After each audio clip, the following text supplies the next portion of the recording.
ਤੇ ਹੁਣ ਰਮਨ ਜੀ ਇਹ ਥੋੜ੍ਹਾ ਜਿਹਾ ਕਲੀਅਰ ਕਰ ਦਿਓ ਵੀ ਰਾਈਟ ਨਾਓ ਕੀ ਸਥਿਤੀ ਆ ਜਿਹੜੇ ਕੈਲੀਫੋਰਨੀਆ ਦੇ ਸੀਡੀਐਲਸ ਆ ਉਹਨਾਂ ਨੂੰ ਲੈ ਕੇ, ਖਾਸ ਕਰਕੇ ਜਿਹੜੇ ਨਾਨ ਡੋਮਿਸਾਈਲਡ ਸੀਡੀਐਲਸ ਆ ਉਹਨਾਂ ਦੀ ਮਿਆਦ ਰਹੇਗੀ, ਉਹ ਚੱਲਦੇ ਰਹਿਣਗੇ? ਮੈਡੀਕਲ ਦਾ ਵੀ ਕਾਫੀ ਜਿਹੜੇ ਸਵਾਲ ਜਵਾਬ ਜਿਹੜੇ ਇਸ ਦੇ ਵਿੱਚ ਆ ਰਹੇ ਆ, ਸੋ ਕੀ ਕਲੈਰਿਟੀ ਜਿਹੜੀ ਉਹ ਆਈ ਆ, ਕੀ ਇਸ ਟਾਈਮ ਲੇਟੈਸਟ ਇਨਫੋਰਮੇਸ਼ਨ ਆ ਜਿਹੜੇ DMV ਦੁਆਰਾ ਇਸ਼ੂ ਕੀਤੇ ਗਏ ਜਿਹੜੇ ਸੀਡੀਐਲਸ ਆ ਨਾਨ ਡੋਮਿਸਾਈਲਡ ਕੈਲੀਫੋਰਨੀਆ ਦੇ ਵਿੱਚ ਉਹਨਾਂ ਦੀ?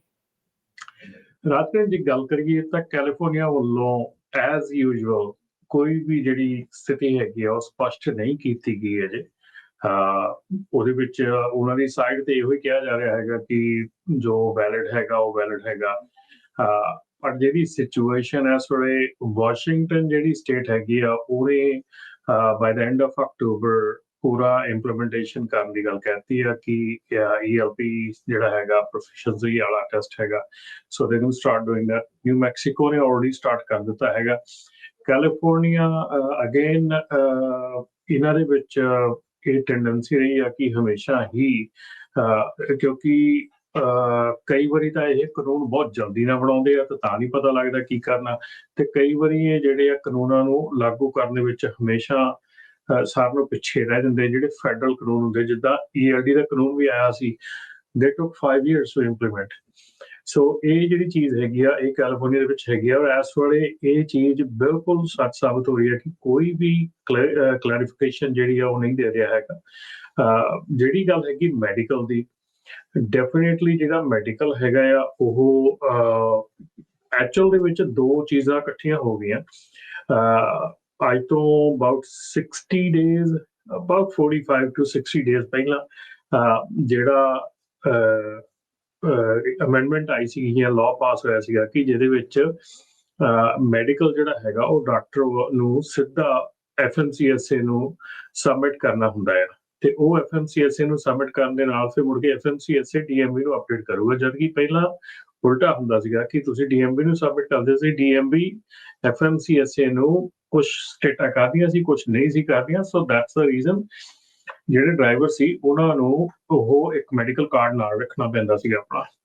ਸੋ ਹੁਣ ਇਹ ਲਾਅ ਬਣ ਗਿਆ ਕਿ ਜਿਹੜਾ ਡਾਕਟਰ ਹੈਗਾ ਉਹਨੇ ਡਾਇਰੈਕਟਲੀ ਮੈਡੀਕਲ ਜਿਹੜਾ FMCSA ਨੂੰ ਸਬਮਿਟ ਕਰਨਾ, ਤੇ FMCSA ਉਸ ਤੋਂ ਬਾਅਦ DMV ਨੂੰ ਅਪਡੇਟ ਕਰੂਗਾ, ਤੇ FMCSA ਨੂੰ ਸਬਮਿਟ ਹੋਣ ਤੋਂ ਬਾਅਦ ਇਹ ਰਿਕੁਆਇਰਮੈਂਟ ਖਤਮ ਹੋ ਜਾਣੀ ਸੀਗੀ ਕਿ ਤੁਹਾਨੂੰ ਮੈਡੀਕਲ ਕਾਰਡ ਨਾਲ ਲੈ ਕੇ ਚੱਲਣਾ ਪੈਣਾ ਹੈ।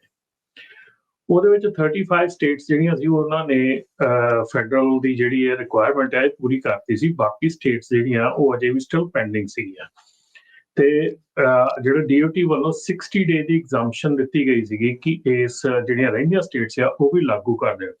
ਹੁਣ ਇਸ ਵੇਲੇ ਆਪਾਂ ਸਿਰਫ ਉਸ ਗ੍ਰੇ ਏਰੀਏ 'ਚ ਹੈਗੇ ਆ ਕਿ ਕੀ California one of that state ਹੈਗੀ ਆ ਜਿਹੜੀ ਕਿ ਏਦਾਂ ਕਰ ਰਹੀ ਆ, ਵੀ ਜਿਹਨੇ ਅਜੇ ਤੱਕ ਨਹੀਂ ਕੀਤਾ, ਵਿਚ ਇਜ਼ ਆਲਮੋਸਟ ਗਾਰੰਟੀ ਕਿ ਕੈਲੀਫੋਰਨੀਆ ਬਿਹਾਈਂਡ ਹੋਊਗੀ ਇਸ ਚੀਜ਼ ਦੇ ਵਿੱਚ। ਸੋ ਜਿਹੜਾ ਹੁਣ ਮੈਡੀਕਲ ਹੈਗਾ ਆ ਵੀ ਟਰਾਈਡ, ਅਸੀਂ ਹੁਣ ਸਾਡੇ ਇੱਥੇ ਲੇਥਰਪ ਲੋਕੇਸ਼ਨ ਦੇ ਉੱਤੇ ਜੇ ਤੁਸੀਂ ਲਾਗੇ ਛਾਗੇ ਕੋਈ ਵੀ ਸੁਣਦੇ ਹੈਗੇ ਆ, ਜੇ ਕਿਸੇ ਦਾ ਵੀ ਨਾਨ ਡੋਮਿਸਾਈਲ ਵਾਲੇ ਦਾ ਜਿਹੜਾ ਮੈਡੀਕਲ ਹੈਗਾ ਉਹ ਹੋਇਆ ਹੈਗਾ ਔਰ ਅਪਡੇਟ ਕਰਨ ਤੋਂ ਡਰ ਰਹੇ ਹੈਗੇ ਆ, ਸਾਡੇ ਆਫਿਸ ਆ ਜਾਓ। ਅਸੀਂ ਇੱਥੇ ਆਫਿਸ ਦੇ ਵਿੱਚ ਆਨਲਾਈਨ ਸਬਮਿਸ਼ਨ ਜਿਹੜੀ ਆ ਉਹ ਕਰਕੇ ਉਹਨਾਂ ਨੂੰ ਸਬਮਿਟ ਕਰਨ ਦੀ ਟਰਾਈ ਕਰਾਂਗੇ। ਵੀ ਵਾਂਟ ਟੂ ਸੀ ਕੀ ਹੋ ਸਕਦਾ ਕਿ ਨਹੀਂ ਹੋ ਸਕਦਾ, ਹੋ ਰਿਹਾ ਕਿ ਰਿਜੈਕਟ ਹੋ ਰਿਹਾ।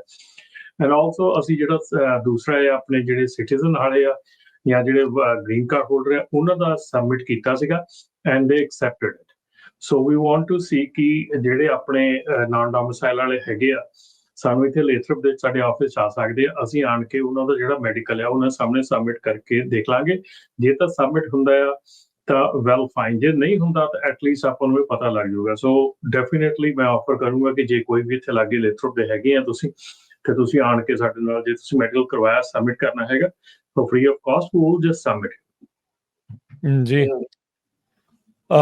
ਸੋ ਇਹ ਫਿਰ ਹੁਣ ਮਤਲਬ ਹੁਣ ਆਮ ਫਿਰ ਲੋਕਾਂ ਦੇ ਲਈ, ਜੇ ਤੁਸੀਂ ਜਿੱਦਾਂ ਕਹਿ ਰਹੇ ਵੀ ਕੈਲੀਫੋਰਨੀਆ ਜੇ ਕਲੀਅਰ ਨਹੀਂ ਕਰ ਰਿਹਾ, ਇਹ ਵੀ ਚਰਚਾ ਹੈ ਨਾਲ ਵੀ ਜਦੋਂ ਤੱਕ ਉਹਨਾਂ ਦੀ ਐਕਸਪਾਇਰੀ ਡੇਟ ਹੈਗੀ ਉਦੋਂ ਤੱਕ ਚੱਲੂਗਾ ਜਾਂ ਵਰਕ ਪਰਮਿਟ ਦੀ ਐਕਸਪਾਇਰੀ ਡੇਟ ਤੱਕ ਚੱਲੂਗਾ? ਸੋ ਜਿਨ੍ਹਾਂ ਦੀ ਮਿਸਮੈਚ ਹੈਗੀ ਹੈ ਡੇਟ, ਸੋ ਕੋਈ ਇਹ ਕਲੈਰਿਟੀ ਹੈ ਜਾਂ ਨਹੀਂ ਹੈ ਅਜੇ? ਕਲੈਰਿਟੀ ਰਾਜਕਰਨ ਦੇਖੋ, ਜੇ ਤੁਹਾਡਾ ਵਰਕ ਪਰਮਿਟ ਐਕਸਪਾਇਰ ਹੋ ਜਾਂਦਾ, licence should not be valid. ਠੀਕ ਹੈ, ਇਹ ਲਾਅ ਆ। ਇਹ ਫੋਲੋ ਹੋਣਾ ਚਾਹੀਦਾ ਆ। ਜੇ ਤੁਹਾਡਾ ਵਰਕ ਪਰਮਿਟ ਐਕਸਪਾਇਰਡ ਹੈ, ਈਵਨ ਕੰਪਨੀਜ਼ ਵਾਸਤੇ ਬੜਾ ਚੈਲੰਜਿੰਗ ਹੈਗਾ ਕਿ ਜੇ ਉਹਨਾਂ ਦਾ ਵਰਕ ਪਰਮਿਟ ਐਕਸਪਾਇਰ ਹੋ ਰਿਹਾ, they are not even authorised to work, then licence does not mean anything. ਫਿਰ ਪੇਰੋਲ ਤੇ ਕਿੱਦਾਂ ਕਰਨਗੇ ਨਾ, ਵੀ ਜਦੋਂ ਜਿਹੜਾ ਆਡਿਟ ਦੇ ਵਿੱਚ ਜਿਹੜੀ ਗੱਲ ਆਈ ਆ, ਜਿਹੜੀ ਆਡਿਟ ਦੇ ਵਿੱਚ ਗੱਲ ਆਈ ਹੈ, ਜਦੋਂ ਫੈਡਰਲ ਗਵਰਨਮੈਂਟ ਨੇ ਆਡਿਟ ਕੀਤਾ DOT ਨੇ ਕੈਲੀਫੋਰਨੀਆ ਦਾ, ਉਹਦੇ 25% ਲਾਇਸੈਂਸਿਸ ਐਸੇ ਆਏ ਆ ਜਿਹੜੇ ਕਿ ਜਾਂ ਤਾਂ ਇਸ ਕੈਟੇਗਰੀ 'ਚ ਸ਼ਾਮਲ ਹੁੰਦੇ ਜਿਹੜੇ ਕਿ ਬਾਅਦ 'ਚ ਐਕਸਪਾਇਰ ਹੋ ਰਹੇ ਆ, ਜਾਂ ਉਹ ਐਸੇ ਲਾਇਸੈਂਸ ਹੈਗੇ ਆ ਜਿਹੜੇ ਮਤਲਬ ਕਿ ਸਕ੍ਰੈਚ ਤੋਂ ਹੀ ਰੌਂਗ ਇਸ਼ੂ ਹੋਏ ਆ। ਸੋ ਜਦੋਂ ਆਪਾਂ ਸ਼ਾਨ ਡਫੀ ਦੀ ਪ੍ਰੈਸ ਕਾਨਫਰੰਸ ਦੇਖੀ ਸੀ, ਉਹਦੇ ਜਿਹੜੇ ਉਹਨਾਂ ਨੇ ਸਕਰੀਨ ਦੇ ਉੱਤੇ ਜਿੰਨੇ ਵੀ ਲਾਇਸੈਂਸ ਦਿਖਾਏ ਸੀ ਕੈਲੀਫੋਰਨੀਆ ਦੇ, ਉਹ ਸਾਰੇ ਹੀ ਵਰਕ ਪਰਮਿਟ ਦੀ ਡੇਟ ਤੋਂ ਬਾਅਦ ਐਕਸਪਾਇਰ ਹੋ ਰਹੇ ਸੀ। ਸੋ ਉਹ ਜਿਹੜੀ ਚੀਜ਼ ਆ, ਉਹਨੂੰ ਧਿਆਨ 'ਚ ਰੱਖਦੇ ਹੋਏ ਆਪਾਂ ਇਸ ਚੀਜ਼ ਦਾ ਧਿਆਨ ਦਈਏ ਕਿ ਜਿਹੜੇ ਲਾਇਸੈਂਸਿਸ ਤੁਹਾਡੇ ਵਰਕ ਪਰਮਿਟ ਤੋਂ ਬਾਅਦ ਐਕਸਪਾਇਰ ਹੋ ਰਹੇ ਆ, ਦੋਜ਼ ਆਰ ਦਾ ਵਨਸ ਵਿਚ ਆਰ ਪ੍ਰੋਬਲਮੈਟਿਕ ਹੈਗੇ ਆ। ਜਿਹੜੇ ਲਾਇਸੈਂਸ ਵਰਕ ਪਰਮਿਟ ਤੋਂ ਪਹਿਲਾਂ ਐਕਸਪਾਇਰ ਹੋ ਰਹੇ ਹੈਗੇ ਆ, ਉਹ ਵੈਲਿਡ ਹੈਗੇ ਆ ਅੰਟਿਲ ਉਹਨਾਂ ਦੀ ਐਕਸਪਾਇਰੇਸ਼ਨ ਡੇਟ। ਬਟ ਆਪਾਂ ਇੱਥੇ ਹੀ ਸਾਰੀ ਪ੍ਰੋਬਲਮ ਆਉਂਦੀ ਆ, ਉਹ ਵੈਲਿਡ ਹੈਗੇ ਆ ਅਕੋਰਡਿੰਗ ਟੂ ਕੈਲੀਫੋਰਨੀਆ, ਕਿ ਦੂਜੀਆਂ ਸਟੇਟਾਂ ਨੂੰ ਆਨਰ ਕਰਦੀਆਂ, ਦੈਟ ਇਜ਼ ਅਗੇਨ ਕੁਐਸਚਨੇਬਲ ਹੈਗਾ। ਸੋ ਪ੍ਰੋਬਲਮ ਜਿਹੜੀ ਹੈਗੀ ਆ ਉਹ ਇੱਥੇ ਹੈਗੀ ਆ ਕਿ ਡੈਫੀਨੇਟਲੀ ਸਟੇਟ ਨੇ ਲਾਇਸੈਂਸਿਸ ਇਸ਼ੂ ਕੀਤੇ ਹੋਏ, ਔਰ ਇਹ ਬੜੀ ਸਟੂਪਿਡ ਗੱਲ ਹੈਗੀ ਆ ਕਿ ਜਿਹੜੀ ਚੀਜ਼ ਨੂੰ ਤੁਸੀਂ ਇਸ਼ੂ ਕੀਤਾ ਹੋਇਆ ਆ, ਜਾਂ ਤਾਂ ਉਹਨੂੰ ਵੈਲਿਡ ਤੇ ਵੈਲਿਡ ਰੱਖੋ, ਜਦੋਂ ਉਹਨਾਂ ਦੀ ਐਕਸਪ੍ਰੈਸ਼ਨ ਆਉਂਦੀ ਹੈ ਐਕਸਪ੍ਰੈਸ਼ਨ ਉਹਦੀ ਖਤਮ ਕਰ ਦਿਓ, ਠੀਕ ਹੈ। ਜਿਹੜਾ ਮਤਲਬ ਕਿ ਜਿਸ ਢੰਗ ਦੇ ਨਾਲ ਦੇਖਿਆ ਜਾ ਰਿਹਾ ਇਹਨੂੰ, ਜੇ ਤੁਸੀਂ ਸੋਚਦੇ ਆ ਕਿ ਜਿਹੜੇ ਨਾਨ ਡੋਮਿਸਾਈਲ ਲਾਇਸੈਂਸ ਆ ਉਹ ਪ੍ਰੋਬਲਮੈਟਿਕ ਹੈਗੇ ਆ, ਵੈਲ ਠੀਕ ਹੈ, ਜੇ ਤੁਸੀਂ ਉਹਨਾਂ ਦੀ ਇੰਗਲਿਸ਼ ਪ੍ਰੋਫੀਸ਼ੀਐਂਸੀ ਦਾ ਟੈਸਟ ਲੈਣਾ ਹੈਗਾ ਉਹ ਲੈ ਲਓ, ਉਹਨਾਂ ਨੂੰ ਦੁਬਾਰਾ ਦੇਖ ਸਕਦੇ ਆ, ਦੁਬਾਰਾ ਉਹਨੂੰ ਰੀ-ਐਗਜ਼ਾਮਿਨ ਕਰ ਸਕਦੇ ਆ। ਐਟਲੀਸਟ ਕੁਛ ਤਾਂ ਮਤਲਬ ਕਿ ਲੀਨੀਅੰਸੀ ਜਿਹੜੀ ਹੈ ਨਾ ਉੱਥੇ ਹੋਣੀ ਚਾਹੀਦੀ ਆ, ਪਰ ਇਹਦੇ ਵਿੱਚ ਬਿਲਕੁਲ ਹੀ ਟੋਟਲੀ ਜਿਹੜੀ ਆ ਇਸ ਵੇਲੇ, ਕਿਉਂਕਿ ਇਹ ਲਾਅ ਜਿਹੜਾ ਆ ਇੰਨਾ ਕੁਇਕਲੀ ਕੀਤਾ ਗਿਆ ਆ, ਇਹਦੇ ਵਿੱਚ ਇਹਦੀਆਂ ਇੰਪਲੀਕੇਸ਼ਨ ਨੂੰ ਕਿਸੇ ਪਾਸੇ ਨਹੀਂ, ਕਿਸੇ ਨੇ ਨਹੀਂ ਦੇਖਿਆ ਹੈਗਾ। ਮੇਰੀ ਪਰਸੋਂ ਹੀ ਗੱਲ ਹੋਈ ਸੀਗੀ ਇੱਥੇ ਆਪਣੇ ਜਿਹੜੇ ਬੈਂਕਸ ਦੇ ਨਾਲ। ਸੋ ਬੈਂਕ ਕਹਿ ਰਿਹਾ ਹੈਗਾ ਕਿ ਯਾਰ ਡੈਫੀਨੇਟਲੀ ਹਾਲ ਦੀ ਘੜੀ ਉਹ ਲੋਨ ਕਰ ਰਹੇ ਹੈਗੇ ਨਾਨ ਡੋਮਿਸਾਈਲ ਦਾ, but they are changing the guidelines. So banks ਵੀ ਜਿਹੜੇ ਹੈਗੇ ਆ, ਪ੍ਰੋਮੀਨੈਂਟ ਬੈਂਕ ਸੀਗਾ, ਮੈਂ ਨਾਂ ਨਹੀਂ ਲਊਂਗਾ, ਪਰ ਉਹਨਾਂ ਦਾ ਜਿਹੜੇ ਰਿਪਰੈਜ਼ੈਂਟੇਟਿਵ ਆ ਉਹ ਕਹਿ ਰਹੇ ਆ ਕਿ ਯਾਰ they are changing the guideline, so it is coming that they will not be able to do the loans for non domicile. Rajanvir Singh, ਮੈਂ ਨਾ ਕਮੈਂਟ ਪਾਇਆ ਵੀ ਜਿਹੜੇ ਸ਼ਾਨ ਡਫੀ ਹੈਗੇ ਆ, ਉਹਨਾਂ ਨੇ ਇਹਦੇ ਸੰਬੰਧ ਦੇ ਵਿੱਚ ਕੀ ਕਿਹਾ। ਮੈਨੂੰ ਲੱਗਦਾ ਵੀ ਅੱਜ ਕੱਲ ਜਿਹੜੀ ਆ ਸ਼ਾਨ ਡਫੀ ਜੋ ਕਹਿ ਰਹੇ ਆ, ਉਹ ਓਵਰ ਸਾਰੀਆਂ ਸਟੇਟਸ ਦੇ ਉੱਪਰ ਜਾ ਰਿਹਾ। ਬਹੁਤ ਸਾਰੀਆਂ ਸਟੇਟਸ ਉਹਨਾਂ ਦੀਆਂ ਸਟੇਟਮੈਂਟਸ ਨੂੰ ਲਾਗੂ ਕਰ ਰਹੇ ਆ। ਇਹ 1 ਮਿੰਟ ਦੇ ਕਰੀਬ ਉਹਨਾਂ ਦਾ ਕਿਸੇ ਟੀਵੀ ਇੰਟਰਵਿਊ ਦੇ ਵਿੱਚ ਕਲਿੱਪ ਹੈਗਾ, ਕਹਿੰਦੇ ਵੀ ਜਿਹੜਾ ਫਰਾਡ ਬਹੁਤ ਹੋ ਰਿਹਾ। US ਦੇ ਟਰਾਂਸਪੋਰਟੇਸ਼ਨ ਸੈਕਟਰੀ ਸ਼ਾਨ ਡਫੀ ਉਹਨਾਂ ਨੇ ਇਹ ਕਿਹਾ ਵੀ ਜਿਹੜੀਆਂ ਸਟੇਟਸ ਲਾਇਸੈਂਸ ਇਸ਼ੂ ਕਰ ਰਹੀਆਂ ਹੈਗੀਆਂ ਆ, 8 ਸਟੇਟਸ ਉਹਨਾਂ ਨੇ ਦੱਸਿਆ ਵੀ ਉਹਨਾਂ ਨੂੰ ਪੌਜ਼ ਕਰਨਾ ਚਾਹੀਦਾ ਇਮੀਡੀਏਟਲੀ। ਉਹ ਤਾਂ ਅਨਡਾਕੂਮੈਂਟਡ ਡਰਾਈਵਰ ਕਹਿ ਰਹੇ ਆ, ਪਰ ਹੁਣ ਇਹ ਨਹੀਂ ਪਤਾ ਵੀ ਜਿਹੜੇ ਵਰਕ ਪਰਮਿਟ ਵਾਲੇ ਆ ਉਹਨਾਂ ਨੂੰ ਵੀ ਅਨਡਾਕੂਮੈਂਟਡ ਡਰਾਈਵਰ ਕਹਿੰਦੇ ਆ, ਕਿਉਂਕਿ ਫਲੋਰੀਡਾ ਦੇ ਵਿੱਚ ਜਿਹੜਾ ਆਪਣਾ ਨੌਜਵਾਨ ਸੀ ਉਹਨੂੰ ਤਾਂ ਉਹ ਅਨਡਾਕੂਮੈਂਟਡ ਹੀ ਕਹੀ ਜਾਂਦੇ ਆ। ਬਲਕਿ ਆਈਸ ਵਾਲਿਆਂ ਨੇ ਤਾਂ ਹੁਣ ਉਹਦਾ ਜਿਹੜਾ ਪੋਸਟਰ ਬਣਾਤਾ ਵੀ ਦੇਖੋ ਜੀ ਆਹ ਅਸੀਂ ਜਿਹੜਾ ਰੋਕ ਰਹੇ ਹੈਗੇ, ਇਸ ਕਰਕੇ ਜਿਹੜੇ ਬੰਦੇ ਅਰੈਸਟ ਕੀਤੇ ਹੈਗੇ ਆ। ਸੋ ਸ਼ਾਨ ਡਫੀ ਹੁਣਾਂ ਦੀ ਜਿਹੜੀ ਸਟੇਟਮੈਂਟ ਆ ਉਹਨੂੰ ਵੀ ਆਪਾਂ ਨੂੰ ਬਹੁਤ ਧਿਆਨ 'ਚ ਰੱਖਣਾ ਚਾਹੀਦਾ। ਹੁਣ ਰਾਜਕਰਨ, ਇਹ ਜਿਹੜੀ ਗੱਲ ਆਪਾਂ ਪਿਛਲੇ 2 ਹਫ਼ਤੇ ਵੀ ਮੈਂ ਕਰਕੇ ਗਿਆ ਸੀਗਾ, ਪਹਿਲਾਂ ਵੀ ਕੀਤੀ ਸੀਗੀ 2 ਹਫ਼ਤੇ ਪਹਿਲਾਂ, 3 ਹਫ਼ਤੇ ਪਹਿਲਾਂ, ਕਿ ਇਹ ਚੀਜ਼ ਜਿਹੜੀ ਆ ਡੈਫੀਨੇਟਲੀ ਸਪਲਾਈ ਚੇਨ ਦੇ ਉੱਤੇ ਕਿਤੇ ਨਾ ਕਿਤੇ ਅਸਰ ਕਰੂਗੀ, ਕਿਉਂਕਿ ਇਹਦਾ ਆਲਟਰਨੇਟਿਵ ਨਹੀਂ ਚੁਣਿਆ ਗਿਆ, ਪਹਿਲਾਂ ਆਲਟਰਨੇਟਿਵ ਨਹੀਂ ਕੱਢਿਆ ਗਿਆ, ਇਹਨੂੰ ਜਸਟ ਲਾਗੂ ਕਰਨ ਦੀ ਕਾਹਲੀ ਕਰ ਲਈ ਗਈ। ਹਾਊਸ ਬਿੱਲ ਇੰਟਰੋਡਿਊਸ ਹੋਇਆ ਹੈਗਾ, ਜਿਹਦੇ ਵਿੱਚ ਕੀ ਹੁਣ ਫਿਰ ਤੋਂ ਇਹ ਮੰਗ ਉੱਠ ਗਈ ਹੈ ਰਾਈਟ ਵੇ ਕਿ ਜਿਹੜੇ 18 ਇਅਰਸ ਪਲੱਸ ਹੈਗੇ ਆ, 21 ਤੇ 18 ਤੋਂ ਥੱਲੇ ਜਿਹੜੇ ਹੈਗੇ ਆ, ਉਹਨਾਂ ਨੂੰ ਅਕ੍ਰੋਸ ਸਟੇਟ ਅੰਡਰ ਸੁਪਰਵਿਜ਼ਨ ਜਾਣ ਦਿੱਤਾ ਜਾਵੇ। ਸੋ ਇਹ ਜਿਹੜਾ ਬਿੱਲ ਹੈਗਾ ਇੰਟਰੋਡਿਊਸ ਕੀਤਾ ਨਨ ਅਦਰ ਦੈਨ ਰਿਪਰੈਜ਼ੈਂਟੇਟਿਵ ਰਿਕ ਕਰਾਫੋਰਡ, ਰਿਪਬਲਿਕਨ ਅਰਕਨਸਾਸ। ਸੋ ਇਸ ਸਟੇਟ ਦੇ ਜਿਹੜੇ ਰਿਪਬਲਿਕਨ ਹੈਗੇ, ਇਹਨਾਂ ਵੱਲੋਂ ਇਹ ਬਿੱਲ ਇੰਟਰੋਡਿਊਸ ਕੀਤਾ ਗਿਆ, ਜਿਹਦੇ ਵਿੱਚ ਇਹ ਕਿਹਾ ਗਿਆ ਕਿ 18 years old and less than 21 ਜਿਹੜੇ ਕਿ ਵਿਦਨ ਸਟੇਟ ਕਰ ਸਕਦੇ ਡਰਾਈਵ, ਉਹਨਾਂ ਨੂੰ ਹੁਣ ਇੰਟਰਸਟੇਟ ਡਰਾਈਵ ਕਰਨ ਦਿੱਤਾ ਜਾਵੇ। ਜਿਹੜੀ ਕਿ ਆਪਾਂ 2 ਹਫ਼ਤੇ 3 ਹਫ਼ਤੇ ਪਹਿਲਾਂ ਹੀ ਇਹ ਗੱਲ ਕਰਕੇ ਗਏ ਸੀ ਕਿ ਡਰਾਈਵਰ ਸ਼ਾਰਟੇਜ ਦੀ ਜਿਹੜੀ ਚੀਕਾਂ ਨਾ ਉਹ ਵੱਜਣੀਆਂ ਸ਼ੁਰੂ ਹੋ ਜਾਣੀਆਂ ਬੜੇ ਰਾਈਟ ਵੇ, ਬੜੀ ਜਲਦੀ ਹੋ ਜਾਣੀਆਂ, ਕਿਉਂਕਿ ਇਹ 2 ਲੱਖ ਜਦੋਂ 2 ਲੱਖ ਅਚਾਨਕ ਡਰਾਈਵਰ ਨੂੰ ਤੁਸੀਂ ਕਰੋਗੇ ਮਾਰਕੀਟ ਤੋਂ ਬਾਹਰ, ਤਾਂ ਫਿਰ ਤਾਂ ਸਪਲਾਈ ਚੇਨ ਦਾ ਇਸ਼ੂ ਵੀ ਆਉਣਾ ਹੀ ਆਉਣਾ ਆ। ਤੇ ਫਿਰ ਜਿਹੜੀ ਚੀਜ਼ ਤੁਸੀਂ ਕੋਈ ਕਾਨੂੰਨ ਬਣਾ ਰਹੇ ਆ, ਜਿਹੜਾ ਆਲਰੇਡੀ ਚੀਜ਼ ਚੱਲ ਰਹੀ ਆ, ਉਹਦੇ ਇੰਪਲੀਮੈਂਟ ਜਿਹੜੀ ਉਹਦੇ ਕੋਈ ਤਰੀਕਾ ਨਹੀਂ ਕੱਢਿਆ ਵੀ ਉਹਨੂੰ ਕਿਸ ਤਰ੍ਹਾਂ ਲਾਗੂ ਕਰਨਾ ਆ, ਉਹਦਾ ਕੋਈ ਮਤਲਬ ਕਿ ਕੋਈ ਅੱਛਾ, ਜਿਹੜਾ ਕਮੈਂਟ ਲੈ ਰਹੇ ਆ ਹੁਣ ਕਮਰਸ਼ੀਅਲ ਡਰਾਈਵਿੰਗ ਲਾਇਸੈਂਸ ਸਟੈਂਡਰਡ ਨੂੰ ਰਿਸਟੋਰਿੰਗ ਇੰਟੀਗ੍ਰਿਟੀ ਨਾਨ ਡੋਮਿਸਾਈਲਡ ਕਮਰਸ਼ੀਅਲ ਲਾਇਸੈਂਸ, ਉਸ ਨੂੰ ਜਿਹੜਾ ਉਹ ਲੈ ਕੇ ਉਹ ਇਹੀ ਮਤਲਬ ਇਹਨਾਂ ਦਾ ਆ ਨਾ ਵੀ ਨਾਨ ਡੋਮਿਸਾਈਲਡ ਡਰਾਈਵਰ ਨਹੀਂ ਹੋਣੇ ਚਾਹੀਦੇ, ਇਹ ਕਹਿੰਦੇ ਨੇ, ਪਰ ਕਮੈਂਟ ਕਰਕੇ ਲੋਕ ਉਸ ਦੇ ਹੱਕ 'ਚ ਵੀ ਕਰ ਰਹੇ ਨੇ।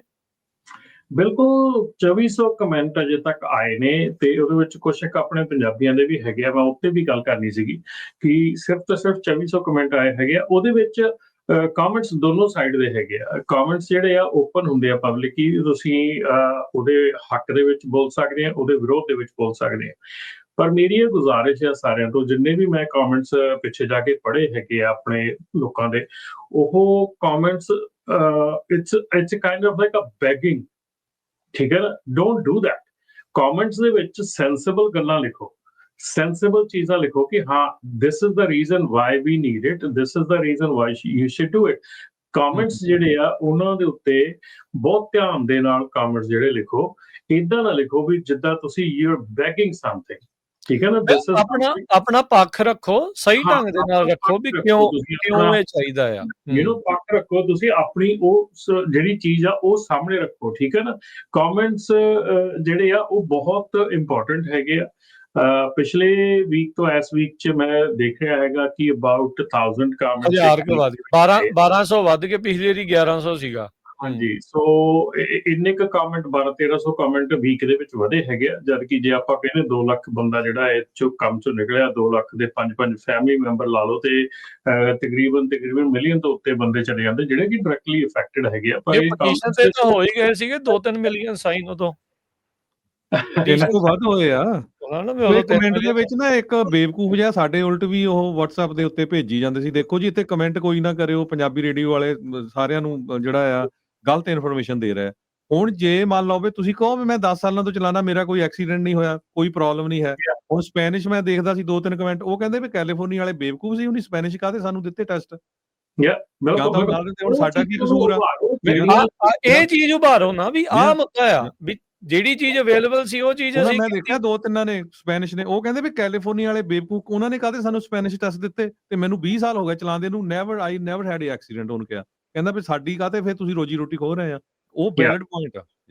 ਸੋ ਇਹੋ ਹੀ ਚੀਜ਼ ਮੈਂ ਕਹਿ ਰਿਹਾ ਹੈਗਾ ਕਿ ਜਦੋਂ ਕਮੈਂਟਸ ਕਰ ਰਹੇ ਆ, ਬੜੇ ਸੈਂਸਿਬਲ ਢੰਗ ਨਾਲ ਕਮੈਂਟਸ ਕਰੋ। ਡੋਂਟ ਡੂ ਇਟ ਕਿ ਜਿੱਦਾਂ ਕਿ ਆਪਾਂ ਚੱਕ ਕੇ ਬਸ ਲਿਖਤਾ ਨਾ ਜੀ ਪਲੀਜ਼ ਏਦਾਂ ਨਾ ਕਰੋ, ਹਾਏ ਮੈਨੂੰ ਨੌਕਰੀ ਤੇ ਨਾ ਕੱਢਿਓ, ਏਦਾਂ ਨਹੀਂ। ਤੁਸੀਂ ਦੱਸੋ ਵੀ ਨੌਕਰੀ ਤੇ ਤੁਸੀਂ ਕਿਉਂ ਆਏ ਸੀਗੇ, ਤੁਹਾਡੇ ਲਈ ਇਹ ਰਸਤਾ ਸੀਗਾ, ਤੁਹਾਡੀਆਂ ਹੀ ਸਰਕਾਰਾਂ ਆ, ਉਹਨਾਂ ਨੇ ਇਹ ਆਥੋਰਾਈਜ਼ ਕੀਤਾ ਸੀਗਾ, ਆਪ ਹੀ ਉਹਨਾਂ ਨੇ ਦਿੱਤਾ ਸੀ, ਵੀ ਇਹ ਸਾਡਾ ਨਹੀਂ ਕਸੂਰ ਇਹਦੇ ਵਿੱਚ। ਦੱਸੋ ਕਿ ਕੋਵਿਡ ਵੇਲੇ ਬਹੁਤ ਸਾਰੇ ਜਿਹੜੇ ਸਿਟੀਜ਼ਨ ਟਰੱਕਰ ਸੀ ਤੁਹਾਡੇ, ਉਹ ਬੈਠ ਗਏ ਸੀ, ਅਸੀਂ ਉਹਦੇ ਕੰਮ ਕਰਦੇ ਰਹੇ ਆ, ਦੇਖੋ ਸਾਡਾ ਰੈਕਡ ਦੇਖੋ, ਹਨਾ ਵੀ ਹੁਣ ਤੁਸੀਂ ਵਰਤ ਲਿਆ ਸਾਨੂੰ, ਠੀਕ ਹੈ। ਉਦੋਂ ਟਰੰਪ ਉਹਨਾਂ ਨੇ ਉੱਥੇ ਬੁਲਾ ਕੇ ਵੱਡੀ ਜੀ ਚਾਬੀ ਦੇ ਦਿੱਤੀ ਸੀ, ਉਹ ਪਤਾ ਨਹੀਂ ਕਿੱਥੇ ਲਾਈ ਆ, ਮੈਂ ਕਿਸੇ ਨੇ ਘਰੇ ਟੰਗੀ ਹੋਣੀ ਆ, ਜੇ ਪਤਾ ਨਹੀਂ ਕੀ ਕੀਤਾ ਹੋਣਾ ਆ। ਵੀ ਤੁਸੀਂ ਉਦੋਂ ਤੋਂ ਕਹਿੰਦੇ ਸੀ ਵੀ ਹਾਂ ਵੀ ਆਹ ਤਾਂ ਹੀਰੋਜ਼ ਨੇ, ਹੀਰੋਜ਼, ਤੇ ਹੁਣ ਹੀਰੋ ਤੋਂ ਜ਼ੀਰੋ ਬਣਾਉਂਦੇ, ਤੁਹਾਨੂੰ 2 ਮਿੰਟ ਨਹੀਂ ਲੱਗੇ। ਕਮੈਂਟ ਜ਼ਰੂਰ ਕਰੋ ਉਹਦੇ ਤੇ, ਹਾਂ ਆ ਨਾ ਆ, ਜੋ ਵੀ ਕਮੈਂਟ ਜ਼ਰੂਰ ਕਰੋ ਆਪਣੀ ਇੱਛਾ ਜੀ। ਰਾਜਨ, ਆਪਾਂ ਨਾ ਬੜੇ ਚਿਰ ਪਿੱਛੋਂ ਅੱਜ ਟਰੈਕਿੰਗ ਦੇ ਉੱਤੇ ਕੋਈ ਪੋਜ਼ਿਟਿਵ ਨਿਊਜ਼ ਵੀ ਦਈਏ ਕਿ ਪੋਜ਼ਿਟਿਵ ਨਿਊਜ਼ ਇਹ ਹੈਗੀ ਹੈ ਕਿ ਜੇ ਤੁਸੀਂ ਗ੍ਰੀਨ ਕਾਰਡ ਹੋਲਡਰ ਆ ਜਾਂ ਸਿਟੀਜ਼ਨ ਆ, ਸੋਚ ਰਹੇ ਆ ਟਰੱਕਿੰਗ ਚ ਆਉਣ ਦੇ ਲਈ, ਜਾਂ ਆਲਰੇਡੀ ਟਰੱਕਿੰਗ ਕਰਦੇ ਹੈਗੇ ਆ, ਓਨਰ ਆਪਰੇਟਰ ਹੈਗੇ ਆ, this is the good time to get into the trucking now. ਇਹ ਜਿਹੜੀ ਚੀਜ਼ ਆ ਮੇਰੇ ਖਿਆਲ ਬੜੇ ਚਿਰ ਤੋਂ ਮੈਂ ਵੀ ਰੋਕ ਕੇ ਰੱਖੀ ਸੀਗੀ, ਪਰ ਅੱਜ ਇਹ ਮੌਕਾ ਹੈਗਾ। ਜੇ ਤੁਸੀਂ ਸਿਟੀਜ਼ਨ ਹੈਗੇ ਆ, ਗ੍ਰੀਨ ਕਾਰਡ ਹੋਲਡਰ ਹੈਗੇ ਆ, this is the right time to come to trucking, even for driving. ਦੂਸਰੀ ਗੱਲ ਇਹ, ਜਿਹੜੇ ਮੇਰੇ ਵੀਰ ਇਸ ਵੇਲੇ ਚਾਹੇ ਉਹ ਨਾਨ ਡੋਮਿਸਾਈਲ ਆ, ਚਾਹੇ ਸਿਟੀਜ਼ਨ ਆ ਚਾਹੇ ਗ੍ਰੀਨ ਕਾਰਡ ਹੋਲਡਰ ਆ, ਜੀ ਜੇ ਤੁਸੀਂ ਟਰੱਕਿੰਗ ਕੰਪਨੀ ਰਨ ਕਰਦੇ ਆ, ਸਟ੍ਰੇਟ ਅਪ ਯੂਰ ਪੇਪਰਸ, ਆਪਣਾ ਸਹੀ ਕੰਮ ਕਰਨਾ ਸ਼ੁਰੂ ਕਰ ਦਿਓ, ਕਿਉਂਕਿ time is coming, they are not going to take any excuse. ਨਹੀਂ, ਉਹਨਾਂ ਨੇ ਠੀਕ ਹੈ, ਪੁਰਾਣੇ ਵੀ ਚੈੱਕ ਕਰਨਾ ਹੀ ਕਰਨਾ, ਉਹ ਕੋਈ ਆਡਿਟ ਉਹ excuse ਕਹਿੰਦੇ ਨੇ ਨਹੀਂ ਕੰਪਨੀਆਂ ਹੈਗਾ। ਕਰਨੀਆਂ। ਔਰ ਜਿਹੜੀ ਦੂਸਰੀ ਗੱਲ ਇਹ ਆ ਕਿ ਥੋੜੀਆਂ ਜਿਹੀਆਂ ਖਬਰਾਂ ਜਿਹੜੀਆਂ ਨਾ, ਉਹ ਗਲਤ ਖਬਰਾਂ, ਅੱਜ ਮੈਂ ਸੁਣ ਰਿਹਾ ਸੀਗਾ ਕੋਈ ਕੈਨੇਡਾ ਦਾ ਇੱਕ ਨਿਊਜ਼ ਚੈਨਲ ਹੈ, ਮੈਨੂੰ ਲੱਗਦਾ ਪ੍ਰੋਮਿਨੈਂਟ ਨਿਊਜ਼ ਚੈਨਲ ਆ, ਉਹ ਕੋਈ ਨਿਊਜ਼ ਦੇ ਰਿਹਾ ਸੀ ਕਿ ਅਮਰੀਕਾ ਦੀਆਂ ਸਾਰੀਆਂ ਜਿਹੜੀਆਂ ਸਟੇਟਸ ਆ ਉਹਨਾਂ ਦੇ ਸਕੇਲਾਂ ਦੇ ਉੱਤੇ ਆਈਸ ਲੱਗ ਗਈ ਆ। ਸੋ ਇਹ ਇਦਾਂ ਦੀਆਂ ਖਬਰਾਂ ਜਿਹੜੀਆਂ ਨਾ, ਬਹੁਤ ਧਿਆਨ ਨਾਲ ਦਿਓ ਕਿੱਥੇ ਕੀ ਹੋ ਰਿਹਾ ਕੀ ਨਹੀਂ ਹੋ ਰਿਹਾ। If you don't have the solid proof, don't talk about it.